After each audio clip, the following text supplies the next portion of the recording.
Hello friends, today we will be talking about endoscopies in ENT.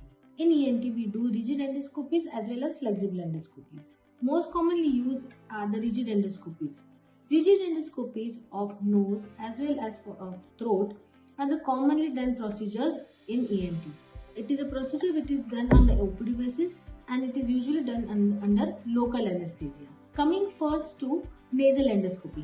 This is a nasal endoscope which comes in one adult size and one in the pediatric size.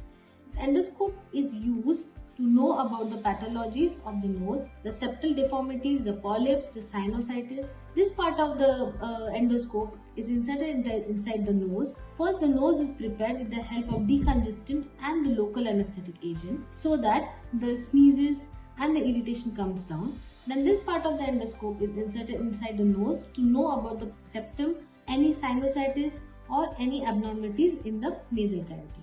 Other comes the throat endoscopy.